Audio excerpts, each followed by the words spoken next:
Okay, there we go. I'm Terry Camerzell, and I'm here on behalf of Creation Fellowship Santee.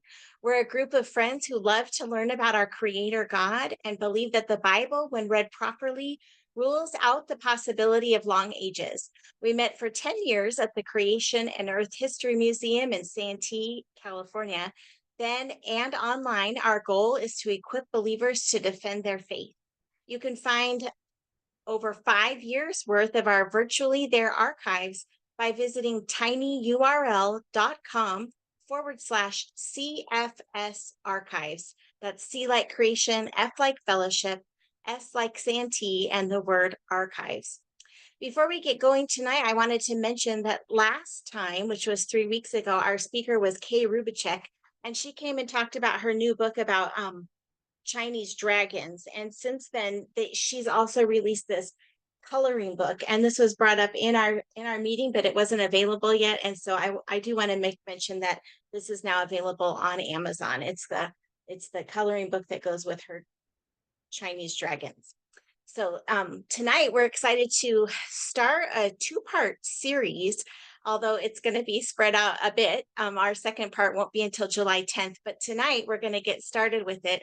And this is to mark the 100th anniversary of the Scopes monkey trial, which was a landmark legal battle centered on the teaching of evolution in Tennessee's public schools. And tonight we're going to be discussing the scientific implications that it's had.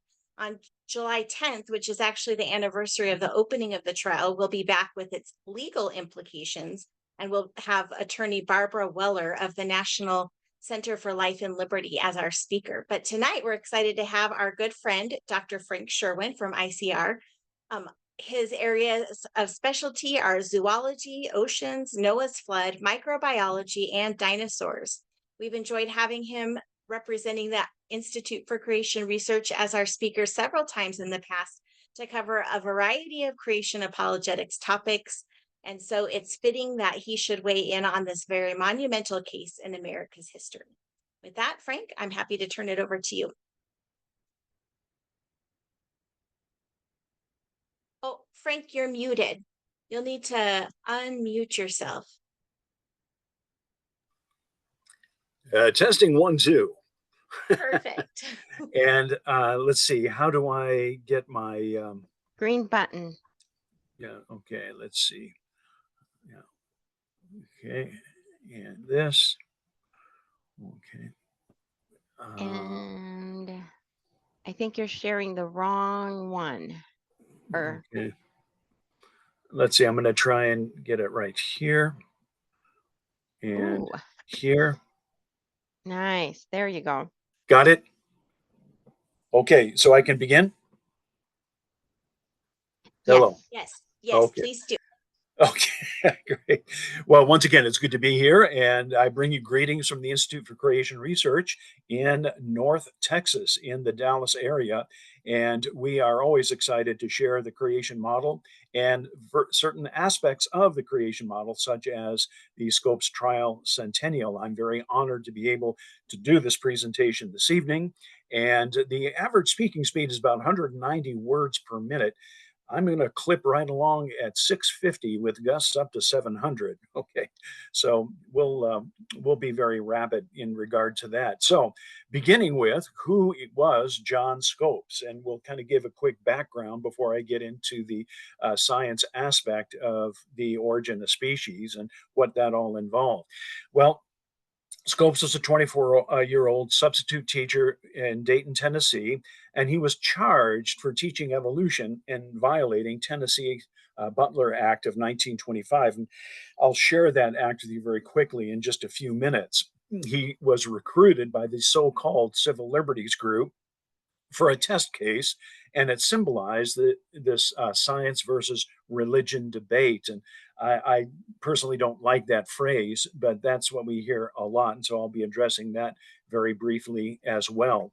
After the trial, Scopes was kind of left leaning. He became a geologist, wrote later that he never taught the chapter on human evolution, but if you will, the damage was done. And now we have the situation of having evolution only being taught in American taxpayer paid public schools. So the Tennessean said in June of 2017, and I quote, high school biology teacher John T. Scopes, at the time of the monkey trial in 1925, was arrested on May 5th of 1925 for teaching Darwin's theory of evolution at Ray County High School in Tennessee in violation of the state law. He was convicted and fined $100, but the verdict was overturned by the state Supreme Court on ground that the levy was excessive. End quote. You can see the two major players there, Clarence Darrow and William Jennings Bryan, who sadly passed away just 4 days after the close of the trial. Well, the textbook used is something called a civic biology, and I have Steve to thank for giving me some of these slides and kind of setting them in order here. A civic biology presented problems um, by George Hunter, PhD. It was a standard high school biology text. It covered evolution, zoology, botany, and so forth. The evolution chapter described human descent from simpler species that violated the aforementioned Butler Act. Scopes taught from it, sparking trial as a test of academic freedom. Well, here it is, the Butler's Act.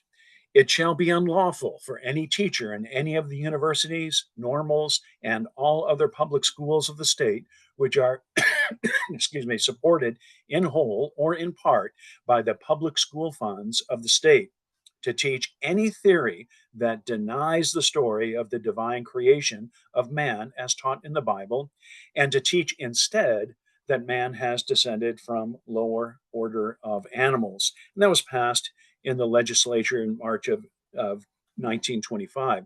You know, I kind of read that and think that's not a bad idea, but obviously we are open to entertaining both sides of view and of the viewpoint, the two, if you will, world views, and letting the student decide which makes more sense. That's what the evolutionary community is very afraid of.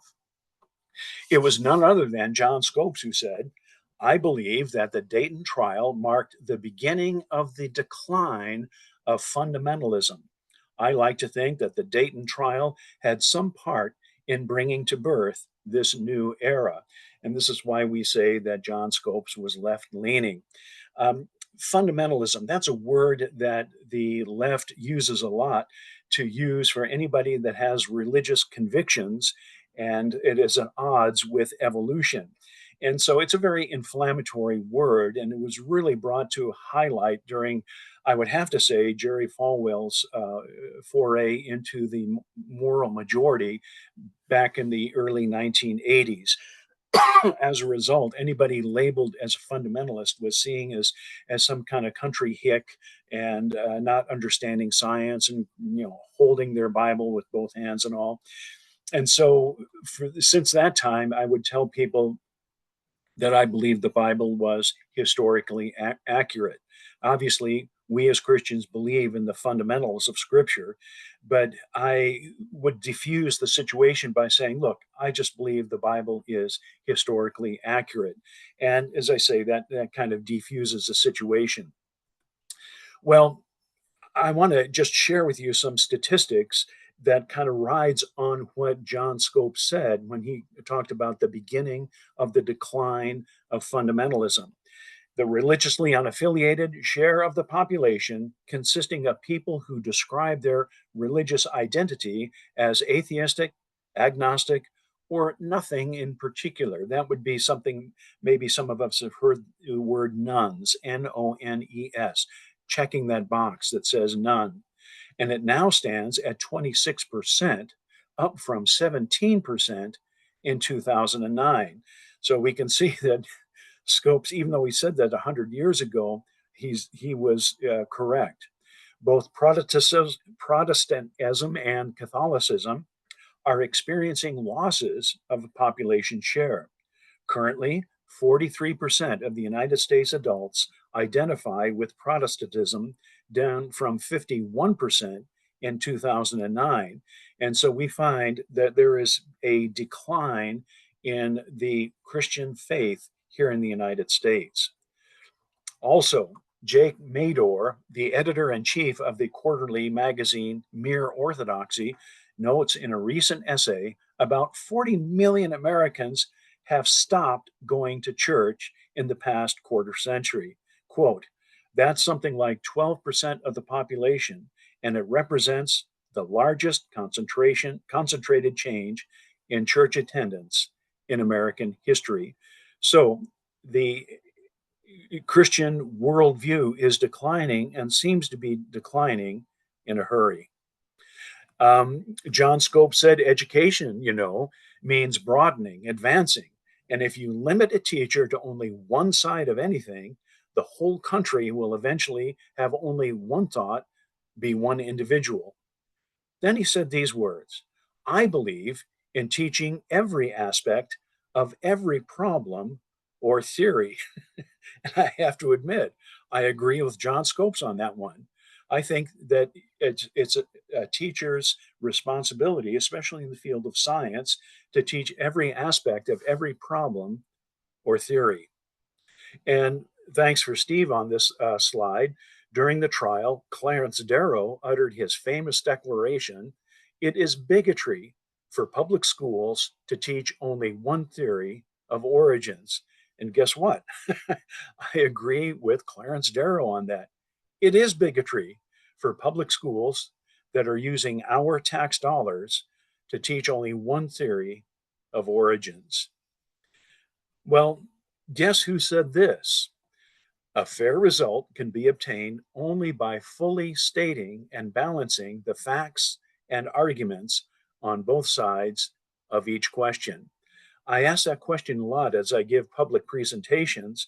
Nobody seems to know it was none other than Charles Darwin in his infamous book published in 1859 on the origin of the species. And I was interviewed on CNN years ago, and I mentioned this quote. I had an opponent who was a very unpleasant lady. It was on Hugh Dobbs's program, CNN, and she and I debated for about 2 minutes or so. It was kind of an interesting time. But again, I think that it would behoove the public to know that public school students are hearing both sides of the story when it comes to this very important issue of origins. And as the late Henry Morris, the founder of ICR, said in the early 70s, where you came from is at least as important as to where you're going. And so you can't have healthy debate when only one side of the origins story is presented. Scopes also said, and I quote, I feel that restrictive legislation on academic freedom is forever a thing of the past, that religion and science may now address one another in an atmosphere of mutual respect and of a common quest for truth, end quote. And of course, we know that's true, don't we? No. Not at all. And it's really sad that there is a stranglehold in American public school education that they only hear one side of the origin story. So Scopes, Darwin, and Darrow were all in agreement. It is bigotry to teach just one side of the scientific story. Students have a right to hear both sides in American taxpayer paid public schools. Well, what happened after John Scopes in the trial in Dayton, Tennessee in 1925? Now that evolutionists have the upper hand in public education, are they willing to dialogue? And the answer, of course, is no. For example, in February of last year, Wesley J. Smith highlighted how mainstream science seeks to stifle opposition instead of encouraging open and honest debate. Folks, who would be against an dialogue of open and honest debate, especially when it comes to science? Well, again, Scope said, I believe in teaching every aspect of every problem or theory. But in the 21st century, a teacher cannot teach students the problems with Darwinian evolution, and they are legion. Nor can they teach an alternative to evolution, even they do not, if they don't even mention the Bible. In addition, public school teachers must teach evolution. And so that's really sad that you can't even teach the problems of evolution, that you could get in trouble, fined, or even fired for saying, the fossil record really doesn't support Darwin's slow and gradual idea of gradualistic evolution. You cannot teach that in taxpayer paid public schools. Students should be taught that dissent within science is healthy. And who would disagree with that? Dissent within science is healthy. As scientists dialogue, they debate, and they discuss about a certain area of research. One scientist might say to the other, "Did you think about this? Well, wait a minute. Did you also include the latest?" And then they have a dialogue. They discuss, and that's how they fine tune a scientific theory. They sharpen one another, and students are not exposed to that kind of idea, much to the detriment of the students. Well, I can't go very far in this debate, in this discussion, without mentioning the science versus religion card that is constantly being played. Darwinists present the tired and false picture of science versus religion that institutions such as ICR allegedly tout, and of course we don't. To set the record straight, ICR does not see science as the enemy. In fact, all faculty members at ICR have advanced degrees in scientific disciplines from accredited secular institutions.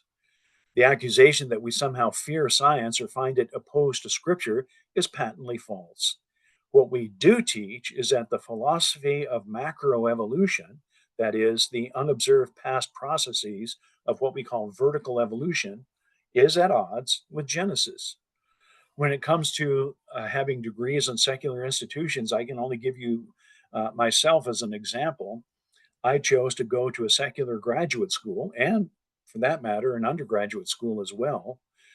But in graduate school, I majored in parasitology. I did my research.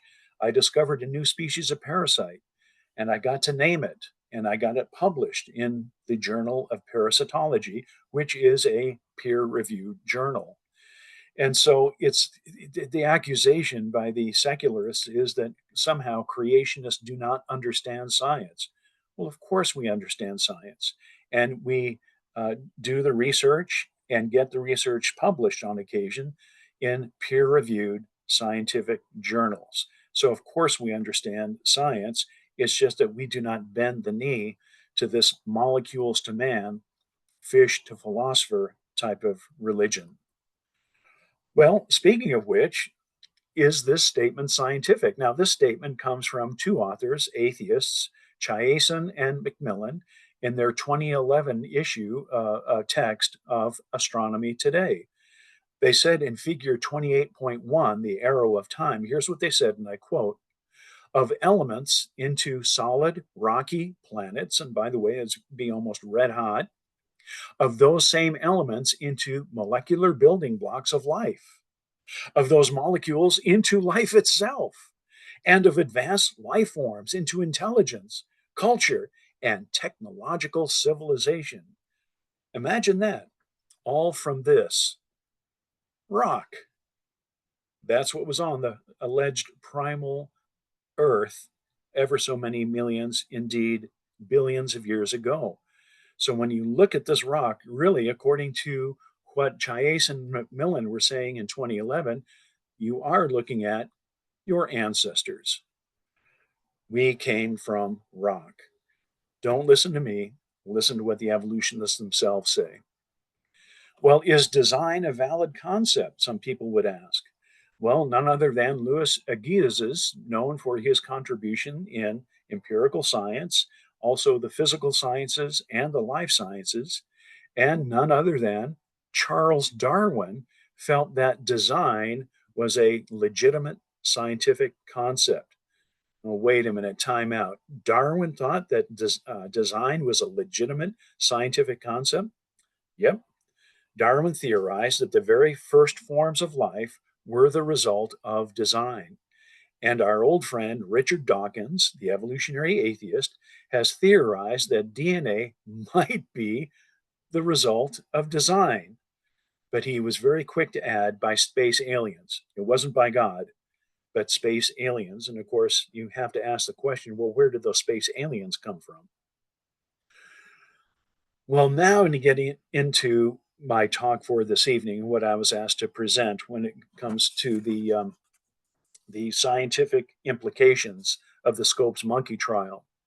First of all, this is the book, infamous book published in 1859 by Charles Darwin, the naturalist, keeping in mind that he never addressed the origin of the species, which unfortunately was in the title of his book.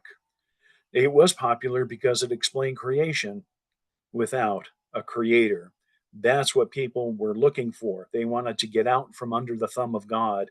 And so they went to Darwin's book, which attempted to explain creation without a creator, replacing the creator with some strange philosophy called natural selection.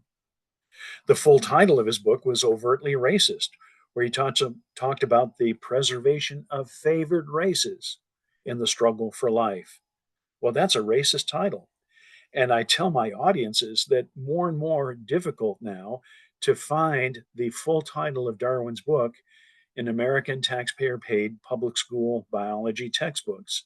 Virtually all of them have just the origin of species. To have the full title there opens the door for students to say, well, wait a minute, isn't that a racist title?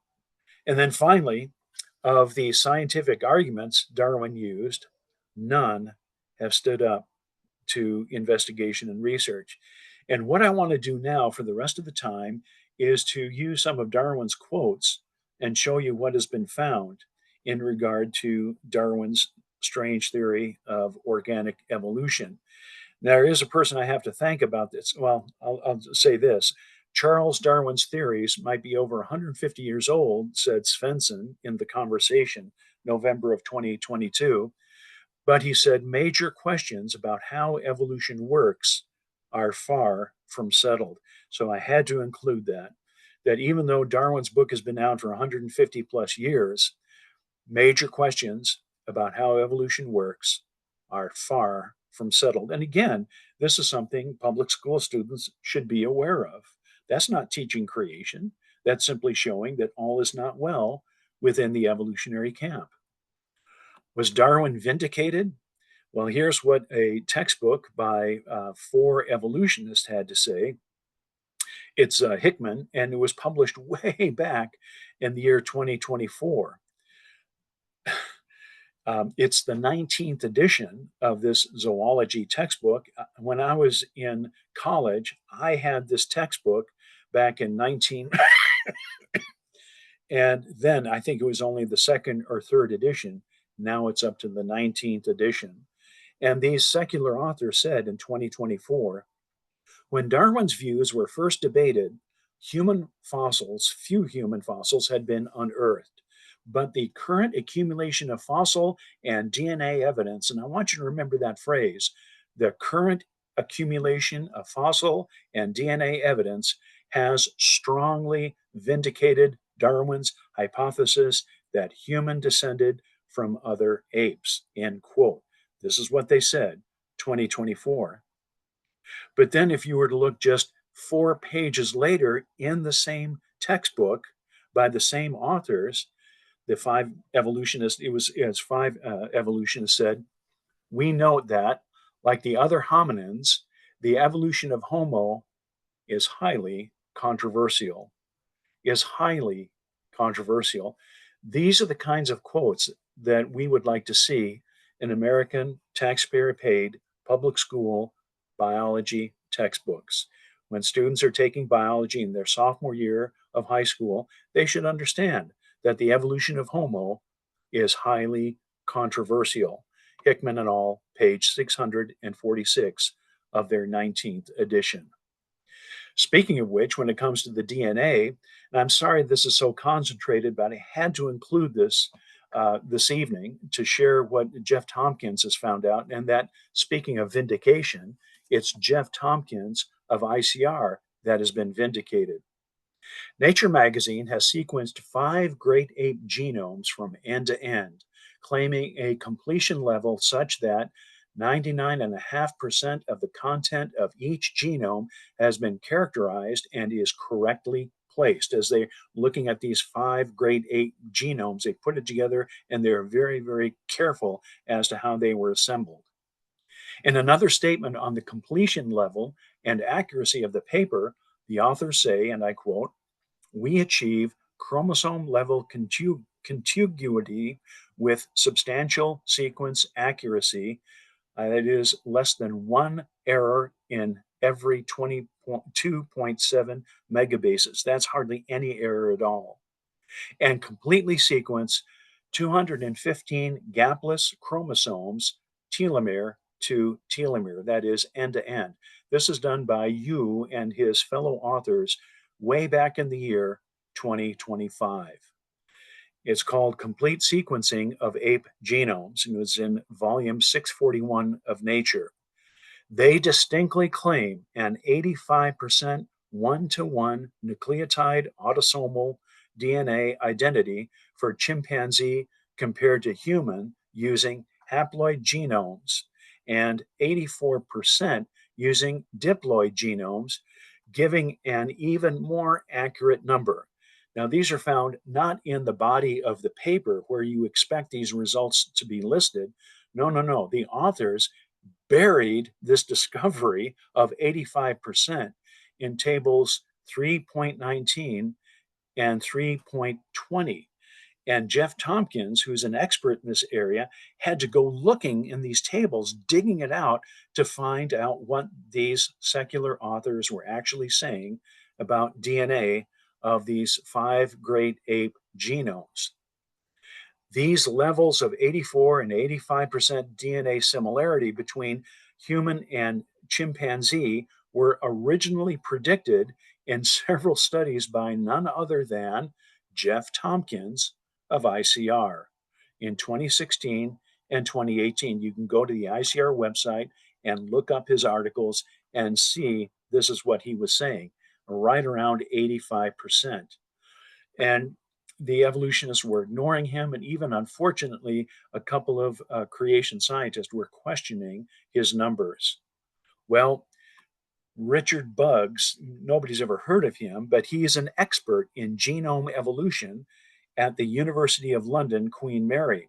He downloaded genome wide DNA alignments from a public database in 2018 and ran his own DNA sequence identity analysis. Richard Buggs, the evolutionist and the expert in genome evolution, concluded that, and I'm quoting, "the percentage of nucleotides in the human genome that had one-to-one exact matches in the chimpanzee genome, look at that number, 84.38%. Right, and what Dr. Jeff Tompkins was saying back in 2016 and 2018. Jeff Tompkins of ICR has been vindicated. He has been vindicated. And so when you start looking at the DNA of chimpanzees and people having only about an 84% uh, comparison, that really takes the wind totally out of the sails of this very religious, false idea that people and chimpanzees have 98.5% the same DNA. That's absolutely false. That's bad science. That's fake news. It is a lie. We do not have 98.5% the same DNA as chimpanzees. It's more like 84.38%. Now, sometimes people say, well, Frank, that's still a lot. No, it's not. No, it's not. It's not that much at all. Because you think of any other mammal in the world today, and mammals eat carbohydrates and proteins and fats, and they breathe the same air and they drink the same water. So and it doesn't matter if we're talking about marsupials like the kangaroo, if we're talking about dogs or cats or people or chimpanzees or squirrels or rats or bats, they all drink the same water, breathe the same air, eat the same food in terms of carbohydrates, fats, and proteins. So, would they all have the same genes that would be needed to program for the same enzymes that are designed to break down those food groups, yeah, they would all have to be the same, and they would be exactly the same.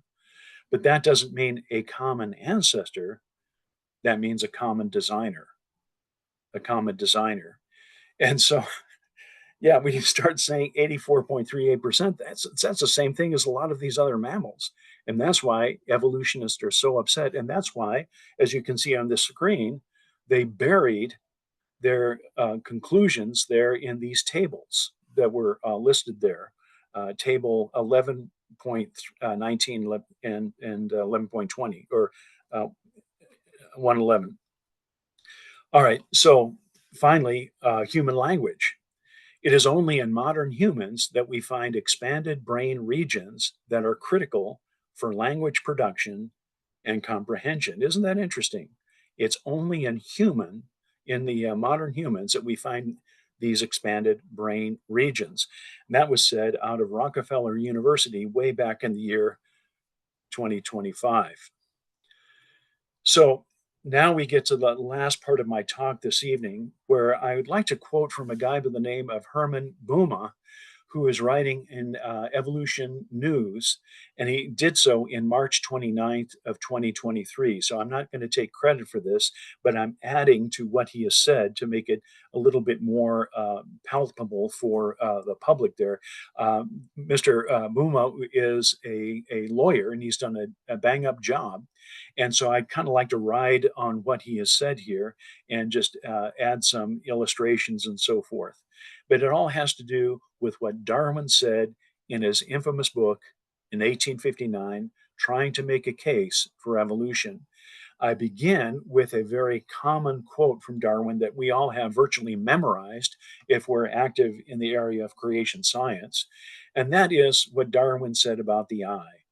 To suppose that the eye, with all its inimitable contrivances and flowery English, for adjusting the focus to different distances, for admitting different amounts of light, and for the correction of spherical and chromatic aberration. That's what you get with cheap microscope lenses that are made of plastic or whatever. Could have been formed by natural selection, whatever that is, seems, I freely confess, absurd in the highest degree. Darwin said that on page 168 of his text. And this picture here, this illustration, is the central portion of the retina. The retina covers the back part of the eye. It has photoactive cells, and they are arranged in very, very specific layers. They all come from the embryonic forebrain, which means that really the retina of your eye is an extension of the brain is an extension of the brain. So when you look at somebody in the eye, you're looking into their very soul. You're looking into, if you will, the extension of their brain itself. Sanders said in Berkeley News, December of 23, the retina is a miniature computer containing diverse types of cells that collectively process visual information before transmitting it to the rest of the brain. That 3-pound brain that keeps our ears apart. Very, very sophisticated. All this information is brought down into the optic nerve, which is about the diameter of a pencil, and taken to the back of the brain, which is then helped to interpret what it is that you're seeing. An evolutionist said, an American scientist back in 2003, her name is Helga Kolb, and Dr. Kolb said, much of the construction of an image takes place in the retina itself through the use of specialized neural circuits. Well, that was said in 2003, and that goes right along with what Sanders said in Berkeley News, December of 2023, that the retina is a miniature computer. This may remind you of what the Apostle Paul said in Romans chapter 1 and verse 20, that God's creation is not only seen, since we're talking about the eyes, but Paul said it's clearly seen. God's creation is clearly seen. You know why? Because he loves us. He loves us so much that not only has he made his creation seen, but he's made it clearly seen. Mr. Bouma goes on to talk about the existence, or should I say, Darwin talks about the existence of similar organs in remotely allied species. Darwin considers the electric organs of species of fish that are remotely allied and also the luminous organs of insects, quote Darwin, belonging to widely different families. Darwin states that the latter offer, under our present state of ignorance, a difficulty almost exactly parallel with that of the electric organs, end quote. That was on page 176 of Darwin's book. In other words, it's a mystery as to how something like the electric organ of these fish could have evolved through time and chance. It's very, very sophisticated, very, very complex. One of my favorite creatures as an invertebrate zoologist are the bees. The Lord Jesus designed bees with a brain about the size of a grass seed. That means that they have less than, just a little under 1 million neurons. You think, well, less than 1 million neurons, it's amazing they could think of anything. But if they found out, researchers have found out, it's the way that the bee's brain is wired, the way that all of these connections are interconnected in a very, very sophisticated way. So even though bees have less than 1 million neurons, they're able to do basic math. They're able to undergo incredible feats of navigation. They can even recognize human faces. They are amazing, amazing creatures. And so Darwin is talking about complex instincts. Quote, many instincts are so wonderful, said Darwin, that their development will probably appear to the reader a difficulty sufficient to overthrow my whole theory, end quote, page 228. Darwin went on to say, he must be a dull man who can examine the exquisite structure of a honeycomb so beautifully adapted to its end without enthusiastic admiration. We hear from mathematicians that bees have practically solved a recondite problem and have made their cells of the proper shape to hold the greatest possible amount of honey with the least possible consumption of precious wax in their construction. It has been remarked that a skillful workman would find it very difficult to make cells of wax of the true form, though this is effected by a crowd of bees. Look at this, working in a dark hive on page 242 and 43. In other words, what these bees are doing, and that's not to mention the bees dancing. Remember, we learned this in grade school, how a bee will find a field of flowers, come back to the hive, and finding the hive after they go out a half mile or so is a feat in itself of navigation. Once they get back to the hive, other bees gather around them, and then this bee does a dance, telling them the distance, the direction, and other things to keep, even how much honey could be, how much nectar could possibly be found there. All of that in a dance in the dark, which means that these bees have to have a kind of a tactile stimulation there to find out where this is. They almost have to be feeling the bee to understand what's going on because it's in a dark hive. Then neuter ants and their different castes. Darwin said on page 250, and I quote, one special difficulty, which at first appeared to me insuperable and actually fatal to the whole theory, that is, of evolution, for these neuters often differ widely in instinct and in structure from both the males and fertile females. Yet, from being sterile, they cannot propagate their kind. End quote. Another problem for evolution. Then, of course, the eyes of the flatfish. Darwin agrees that his theory of natural selection, whatever that is, cannot account for this feature.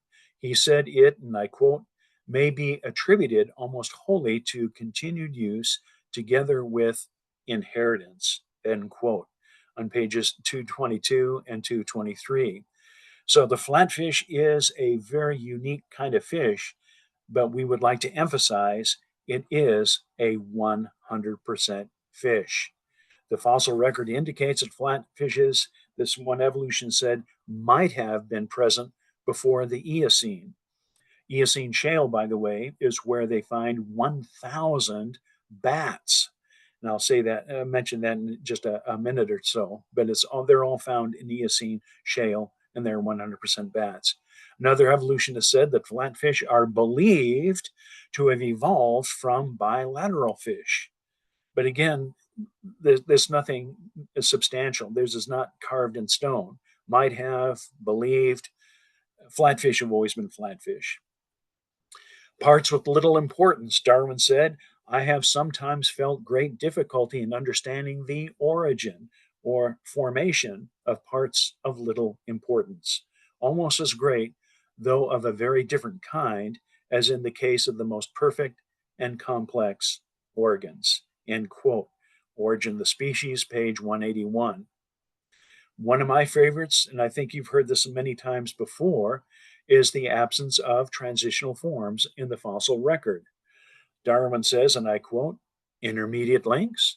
Geology assuredly does not reveal any such finely graduated organic chain, and this perhaps is the most obvious and serious objection which can be urged against the theory.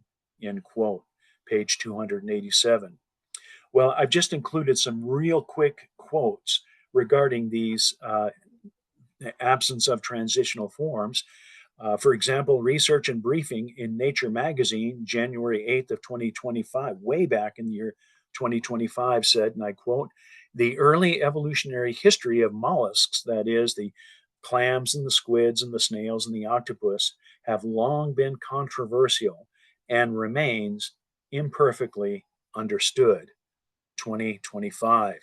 The origin of fish is obscure, but may be found in something like the invertebrate sea squirts or the echinoderms. Echinoderms like these so-called starfish, or I call them sea stars. And that comes from the British Geological Survey. A 150 million year old dinosaur fossil challenges everything we know about bird evolution, according to an evolutionist who stated that just last year. Challenges everything we know about bird evolution. But how and when cetacea, that is the whales, how and when cetacean ancestors became fully aquatic remains a subject of not only debate, look what it says here in the American Museum of Natural History in April of 2021, it's a subject of intense debate.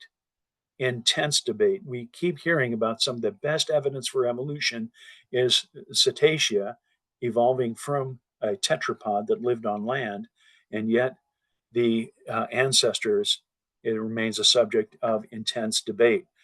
Indeed, from a quick look at the fossil record, it's easy to get the impression that rodents have always been rodents. This comes from two evolutionists writing in the book called Evolution of the Rodents, published in 2015. And rodents make up 43% of all mammal species. And they are intellectually honest, and I salute them this evening for saying that it's easy to get the impression that rodents have always been rodents, because that's all you find in the fossil record. You don't find the evolutionary ancestors. And rodents make up 43% of all mammal species. Scientists are left with some big questions. For one thing, the 50 million year old bat specimens are already recognizable as bats. So, where did they come from? When, where, why, and how the bats first became airborne is another mystery buried by deep time. And this was an evolutionary publication, Smithsonian Magazine, no friend of the creationist, and they said this just 5 short years ago. This is a significant admission to be made because 20% of all mammal species are bats. And the Eocene shale I talked about, they found about 1,000 bats there. They are all 100% bats. They are not rodents on their way to becoming bats. They are, every single one of them are 100% bats, just as what the creation science model says, that they show up complete and fully formed as bats. Well, absence of transitional forms, even within particular geologic formations. This is interesting that Darwin talked about this and addressed it, and I quote, but I do not pretend that I should ever have suspected how poor was the record in the best preserved geological sections, had I not the absence of innumerable transitional links between the species which lived at the commencement and close of each formation, pressed so hardly on my theory. Page 304 and 305. And so, again, I appreciate that Mr. Darwin is admitting the drawbacks to this strange theory of molecules to man, fish to philosopher, particles to people idea of evolution. And then the sudden appearance of new forms of life, the abrupt manner in which whole groups of species suddenly appear in certain formations has been urged by several paleontologists as fatal objection to the belief in the transmutation, that is, the act of changing into another form of species, end quote. That is on page 305 of Darwin's book. So, how does Darwin conclude? Well, the case at present must remain inexplicable and may be truly urged as a valid argument against the views here entertained, end quote. And I think that's a good way to end my presentation this evening.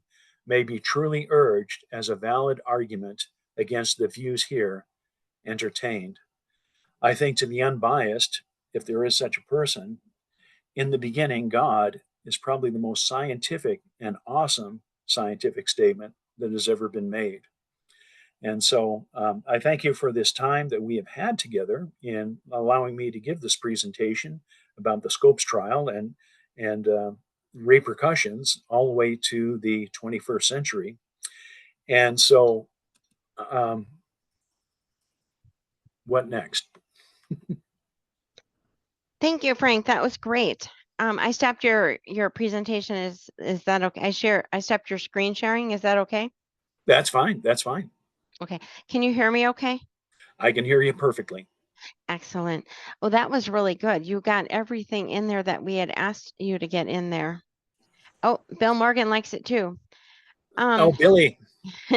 One thing we did forget to at the beginning of the presentation is to let people know to put questions into the chat. So they might just be waiting until we turn off the live stream and the recording so they can ask their own questions. Terry, are you there? I certainly am here, but yes, we don't have any questions at this point. Not on topic anyway.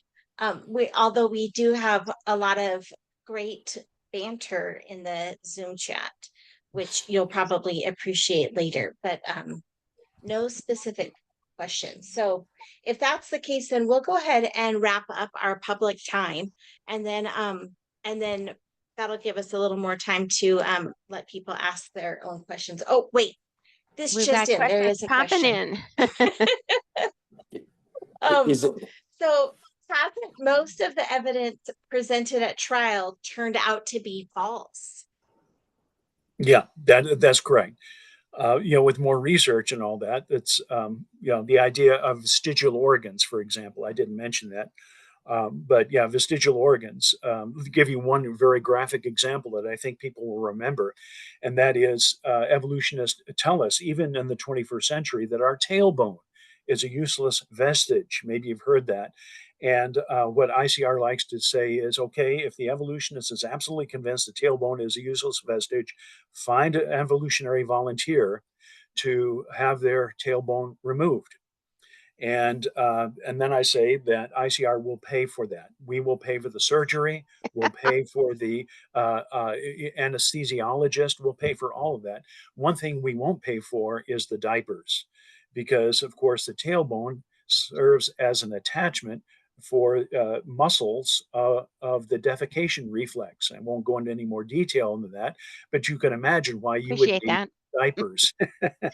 And with diapers is what you'd need for the rest of your life. So obviously the tailbone is very, very important. And without a tailbone, you wouldn't be able to stand up or sit down. And if you don't think it's useful, just fall down and hit it. And you'll realize that is very important. So yeah, vestigial organs is something that the Darwinists appeal to, and that number has gone down to 0.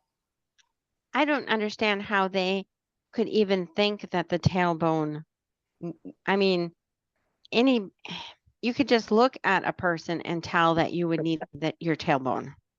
Yeah. Oh, it is needed for upright sitting posture. And when I say that, I see people start to kind of, but yeah, you need it for upright sitting posture. I mean, tailbone is very, very important. Also, for example, they talk about our gill slits during our embryonic development.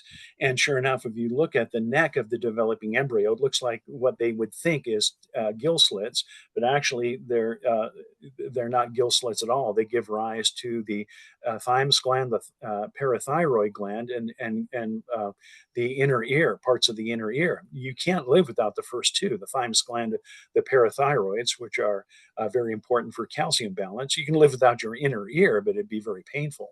And so, yeah, it looks like gill slits, but they have nothing to do with extracting oxygen from water.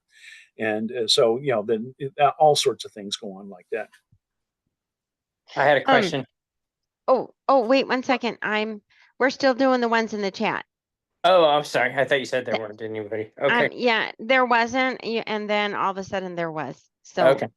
that was our mistake. Sorry about that. All right. And I just, So, we'll be brief. Did- Bill Morgan is asking, how would you verbalize to a layman 85% DNA similarity? And I want to also pile on there. You said a guy from ICR said Yeah. this. Yeah. Jeff Tompkins. Okay, can you explain? Well, Jeff Tompkins, it's very hard to explain because it gets into a lot of genetics and comparing the genome and sections of programmable DNA betwixt the chimpanzee and the person. And it used to be said, as I'd mentioned in the presentation, that 98.5% of the DNA of chimpanzees, allegedly our closest evolutionary ancestor and people, are the same, 98.5. Now that number, with more research by Yoon and others way back in the year 2025, have found that number is around 84.38% or so. Well, evolutionists, not evolutionists, but people think, well, 84%, that's still a lot. Well, it's a lot, but it only programs, I shouldn't say only, but it programs for things like enzymes that every creature needs. So, for example, chimpanzees and people both drink the same water, they eat the same food, proteins, carbohydrates, and fats, and they drink the same water. So that means that a lot of their DNA will be the same, but it also means that a full 15% of our DNA has nothing to do with chimpanzees. And I alluded to that with talking about a section of the brain where we can listen to, interpret, and speak. That section of the brain simply does not exist in chimpanzees. And so that's just one example. So that 15% is a lot. That translates into thousands and thousands of genes. Okay, that makes sense. Because I heard, I think it was Kent Hovind say that we are more similar to a banana than we are to a chimp. I don't know how true Well, that is. I wouldn't say that. I'd say that supposedly people and bananas have about 50% the same DNA, and that may be true. I've heard that number used a lot. I don't use it in my presentations, but there's something to that, and so yeah. So it would, I forget the exact number, but it needs to be looked up. But I think it's somewhere around there in the 50th percentile. Okay, so Terry, we can wrap up now. We covered the questions in the chat, and then Jim can, Jay's phone can ask his question once we stop the recording and the live stream. Sure. And I wanted to ask too. So, I think about, I mean, we've been hearing in recent months about some court cases in different states, like in the South or the Midwest, where they're reintroducing creation into public classrooms. And we talked about that a little bit with our guest Alex Newman several weeks ago when he talked about public school education and its history in humanism. But and we can talk about that more when we have our attorney come on July 10th and talk about the legal implications from the Scopes trial. But I have a question back to the science perspective too, is that I feel like like in our lifetime, we've been able to see such huge discoveries in science, like finding dinosaur soft tissues. I mean, some Yep. of these things, like the findings from the JWST, the James Webb Space Telescope, like some of these things are just totally blowing secular models out of the water. I mean, there's just no way. Like, I mean, everybody has their rescuing devices, so they're going to still see things. But there's just so much evidence now that I'm wondering if a trial like Scopes were to happen today, do you think it would still go the way it went? No, if we had trial like that today, I do think that we would probably win, as long as you say, all right, if we're talking about public school education, we would maintain that there is room to maneuver in talking about a second model, an alternative to evolution, without ever mentioning the Bible. You could say that things appeared abruptly in the fossil record, for example, in a most un-Darwinian way. One of my favorite examples is a dinosaur. We don't have the ancestors of dinosaurs. We've had evolutionists try and suggest these might be dinosaur ancestors, but it doesn't work. Dinosaurs have always been dinosaurs. Another favorite example of mine is a fish. And I alluded to that a little bit. Fish have always been fish. There is no indication of how fish evolved from a non-fish ancestor. And so we would use that as a springboard. And then also we could talk about the intelligent design. And evolutionists just go ballistic when you say intelligent design, but you're not mentioning the Bible, you're not mentioning Scripture, you're not mentioning God. You just say that obviously something like this seems to have the earmarks of design. And I would just want to ride piggyback on what you said in regard to, for example, um, uh, is the abrupt appearance.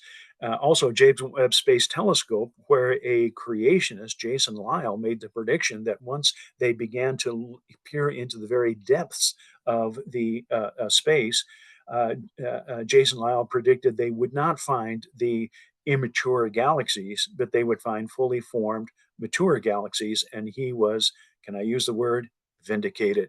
And so, yeah, that Jason Lisle uh, was vindicated in that, and he made sure that he made that prediction before those first pictures were taken. Also, soft dinosaur tissue. It's embarrassing how much soft dinosaur tissue we're finding, not only of dinosaurs, but other creatures as well in the geologic column.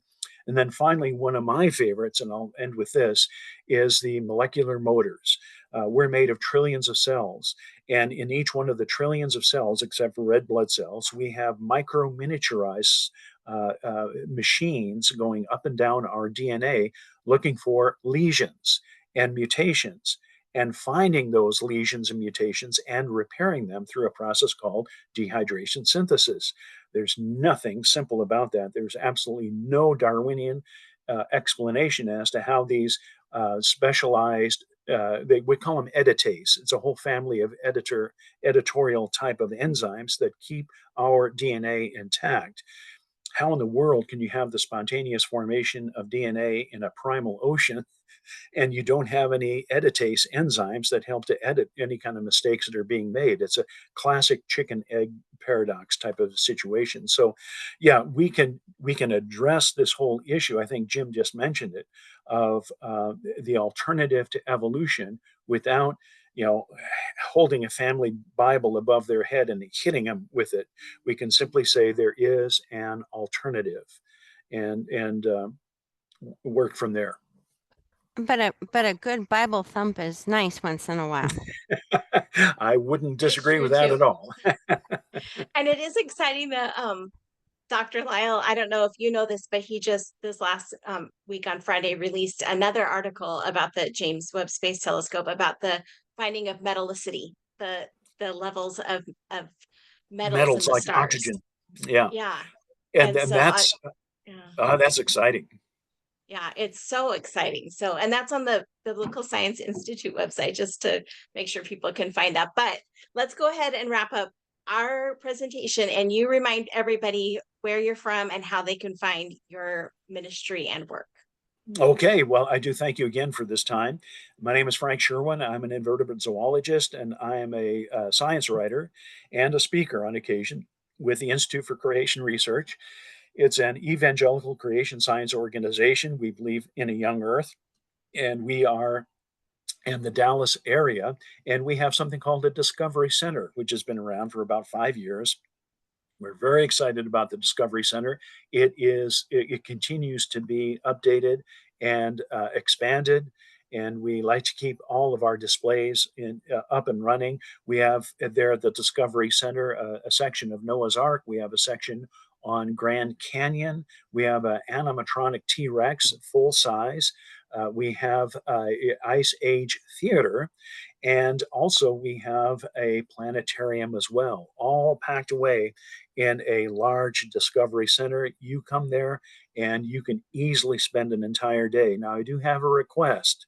If you come to the Discovery Center, have them call me. So if, when it's time for lunch, have them call me because I'm right there at ICR. Have them call Dr. Sherwin, and I'll take you out to lunch. I'll pray, you pay. Love it. All right. And we are Creation Fellowship Santee, and we actually got our start at the same place where Frank's ministry got its start, which is the Creation and Earth History Museum in Santee, California. And be sure to stay tuned to our upcoming presentations. In 2 weeks, we'll have our own Steve Hendrickson presenting on engineering answers to old Earth arguments. And then on July 10th, we'll have our second part of this series about the Scopes monkey trial. And you can visit our page, tinyurl.com/CF Santee. C like creation, F like fellowship. Santee is Santee, to see a list of our upcoming speakers. With that, I'm going to sign off for tonight.